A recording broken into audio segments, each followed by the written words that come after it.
안녕하세요. 주은 목사입니다. 매주 목요일 신앙서적 한 권을 추천하고 함께 은혜를 나누는 한 권의 만나 42번째 시간입니다. 오늘 함께 나눌 책은 현유광, 문아랑, 이수은, 박신웅 공저 세대통합예배 어떻게 할 것인가 입니다. 본서는 우리나라에서는 주일학교 위기로부터 세대통합예배에 주목하고 있지만 세대통합예배는 구약과 신약시대 그리고 근대 이전의 교회 시대와 지금도 개혁교회에서 줄곧 유지되어 온 원래 교회 예배 형태라는 것을 4명의 저자들이 주장을 통해 펼쳐갑니다. 저자인 현유광 교수님은 고신대학 원장을 역임한 교회교육 신학자이고 문아랑 교수님은 고신대학원에서 예배학 교수로 학생들을 가르치고 계십니다. 책 속에 현장 사례로 인용된 당진 동일교회 담임 목회자이신 이수훈 목사님과 고신 총회교육원장 박신웅 목사님의 글도 실려 있습니다. 목차를 살펴보겠습니다. 1장 현유광 세대통합예배 어떻게 할 것인가.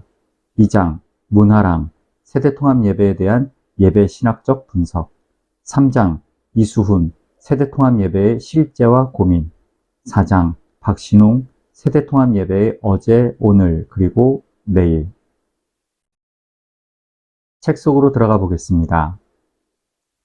세대통합예배는 포스트 모던 문화 속에서 가정과 교회를 하나로 묶는 중요한 과제입니다.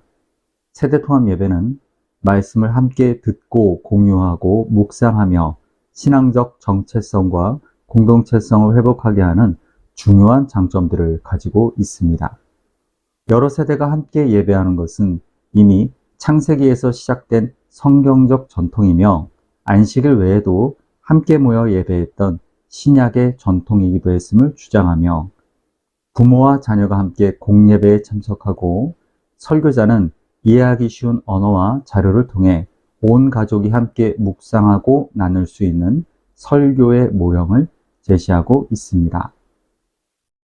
본서에서는 고신대학원 하재성 교수님의 추천사의 글처럼 세대통합예배는 시대적 상황에 따라 나온 예배 방법론 중에 하나가 아니라 가장 성경적인 예배 모델임을 주장합니다. 세대통합예배의 성경적인 근거는 교회가 언약 공동체라는 데 있다. 대한예수교 장로회 헌법 중 예배 지침은 예배의 본질은 언약적이다라고 선언한다. 구약의 이스라엘 백성들이나 신약시대의 교회는 모두 하나님의 작정 안에 존재하는 공동체이다. 구약에서 하나님의 언약은 한 개인에게만 주어진 것이 아니라 그 가족들, 나아가 이스라엘 민족과 때로 전 인류에게 주어졌다. 첫사람 아담이 하나님과의 언약을 지키지 않았을 때의 그 결과 신라권의 저주는 모든 인류에게 미쳤고 땅도 저주를 받았다. 하나님은 홍수 심판 후 노아와 그와 함께한 아들들에게 언약을 맺으시며 말씀하셨다. 내가 내 언약을 너희와 너희 후손과 너희와 함께한 모든 생물, 땅의 모든 생물에게 세우리니. 하나님의 노아의 언약은 그와 그 아들들뿐만 아니라 그들의 후손, 나아가 모든 생물에게 적용되는 것이었다. 유대인들은 유월절 만찬 때에 아이들로 하여금 아버지에게 묻도록 했다. 이 예식이 무슨 뜻인가? 아버지는 이 질문에 대해 출애굽 때에 있었던 일들을 설명해 주었다. 유아 세례 받은 아이들이 세대 통합 예배에 참석하면서 다른 아기들이 세례를 받는 것을 볼 때에 이 예식이 무슨 뜻인가? 라는 질문을 갖게 될 것이다. 그리고 유아 세례를 자신도 받았는지 확인해 볼 것이다. 나아가 왜 이 예식을 행하는지 물어볼 기회를 갖게 된다. 이것은 입교나 성인 세례 그리고 성찬 예식에도 동일하게 적용된다. 그러므로 세대통합 예배는 하나님의 뜻을 따라 언약 공동체를 세우는데 필수적이라고 하겠다. 교회는 부모들이 가정 예배를 통해 자녀들을 신앙으로 양육하도록 해야 한다. 나아가 교회는 세대통합 예배를 통해 교인들 안에 언약의 공동체성을 증진시켜야 한다. 저자들은 한국교회의 신앙 행태가 개인주의와 소비주의로 치우쳐져 있으므로 공동체성이 약화되었다는 것을 지적합니다. 세대통합 예배는 하나님 나라 백성의 공동체성을 회복시키는 중요한 역할을 위해 주어진 것임을 상기시킵니다. 웨스트호프는 세대통합 예배를 통해 공동체성을 증진시킬 때에 진정한 신앙교육이 이루어진다고 강조한다. 그는 교육이란 정보의 전달로 충분하지 않다고 말한다. 그리고 진정한 신앙은 공동체 안에서 배양될 수 있다고 다음과 같이 주장한다. 종교는 지식의 대상이 될 수 있다. 그러나 신앙은 마음을 열고 그것으로 행위하고 살아가는 방법이 아니고는 파악될 수 없는 사항이다. 그러므로 신앙이 생생하게 맥박치는 공동체 안에서 자연스럽게 불러 일으켜지고 자각되는 일은 있어도 결코 누구의 소유물인 양 그에게서 다른 사람에게로 전수되는 것은 아니다. 오히려 신앙은 역사 속에서 신앙의 전통을 담당하며 살아가는 공동체와 연결되어 지금 여기에서 그 같은 믿음을 서로 나누는 사람들에 의해 단적으로 표명되며 개혁되며 새로운 의미를 획득해가는 일이다. 웨스트호프는 이런 신앙의 양육이 일어나려면 교회 안에 있는 세 개의 세대들 사이에 상호작용이 일어나야 된다고 한다. 교회에 있는 세 개의 세대들이 서로 단절 또는 유리되어서는 안 된다. 이 세 개의 세대를 그는 이렇게 설명한다. 제1세대는 미래를 향한 환상과 꿈에 사는 세대, 제2세대는 현재에 사는 세대, 제3의 세대는 과거의 기억에 사는 세대이다. 이 세 개의 세대들이 독자적으로 고유의 기능을 발휘하면서 동시에 상호적으로 영향을 끼칠 때에 크리스찬 공동체는 발전하게 된다. 저자들은 세대 통합 예배를 드린다는 다수의 교회들이 실상은 전혀 세대 간의 조화가 이루어지지 않은 채 부모의 종속된 자녀들이 억지로 연합 예배를 드리는 형태를 띠는 경우가 많다고 말합니다. 조부모 세대, 부모 세대, 자녀 세대 간에 유기적으로 상호 간에 영향을 주고받는 것이 진정한 세대 통합 예배입니다. 새 교회의 주일 공예배를 자세히 분석해보면 예배의 순서 자체가 기성교회와 크게 다른 점이 없다는 것을 확인할 수 있다. 예배로의 부름, 신앙고백, 대표기도, 성경 봉독과 설교, 찬양, 봉헌, 축도 등은 기성교회도 주일 공예배 순서 속에 가지고 있는 예배의 요소들이다. 그러나 새 교회의 예배 기저에 깔려있는 예배학적 강조점은 바로 능동적 참여이다.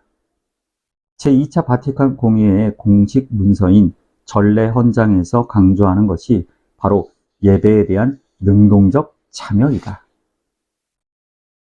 세대통합 예배를 추구하는 당진동일교회, 세대로교회, 금당동부교회 모두 전회 중에 능동적 예배 참여에 노력을 기울이고 있음을 우리는 사례 연구를 통해 알 수 있다. 능동적 참여라는 궁극적인 목적을 위하여 설교, 성경봉독, 봉헌, 찬양팀, 찬양대, 대표 기도와 같은 기존의 예배 순서에 대한 다양한 실천적 접근을 시도한다. 이 교회들은 위의 순서들에 어린이들을 포함시켜 어린이들이 예배의 구경꾼이나 방관자가 아니라 예배의 능동적 참여자이며 한몸됨을 이룬 교회의 지체임을 강조하고 있다. 주일 성수라는 오랜 율법적 틀에 갇혀서 의무적으로 신앙생활하던 한국교회가 코로나19 사태를 계기로 해서 주일 성수 개념이 무너지자 수동적 신앙인들이 죄책감 없이 현장 예배를 떠나게 되었습니다. 성경적이고 능동적이며 주체적인 예배자로 세우지 못했던 한국교회의 반성이 필요한 대목입니다. 세대통합예배는 어른이나 어린이나 같은 주제의 말씀을 들었기 때문에 한 주 동안 동일한 관점으로 세상을 살아갈 수 있다. 부모와 자녀가 세상을 보는 동일한 시각을 통해 영적인 공감대를 형성할 수 있다. 자녀들과 대화하고 싶어도 대화의 근거와 접촉점을 찾지 못한 가정에게 설교 말씀과 한 주간의 삶을 통해 서로 나눌 수 있는 접촉점을 제공한다. 설교 말씀이 부모와 자녀 모두에게 한 주를 살아갈 수 있는 목표와 근거, 그리고 신앙의 대화를 할 수 있는 기회를 마련해 준다. 세대통합 예배는 한 교회에게 하나님이 맡겨주신 교회의 영적 지도자인 담임 목사의 설교를 듣고 담임 목사의 기도를 받고 축복을 받으며 어린아이부터 장년에 이르기까지 교회의 비전과 방향성, 기도 제목을 분명하게 알게 한다. 동일한 목회 방침을 따라 함께 신앙생활할 수 있다는 것은 목회론적인 입장에서 대단한 힘이자 축복이 아닐 수 없다. 저자들은 세대통합 예배를 통해서 교회 공동체가 성경적 한몸 공동체로 세워져 나갈 수 있다고 강조합니다. 세대 간의 단절과 갈등의 여러 가지 문제들에 대한 대안으로 세대통합 예배가 거론되는 것도 성경적 언약 공동체의 회복을 상징하는 것이 바로 세대통합 예배이기 때문입니다.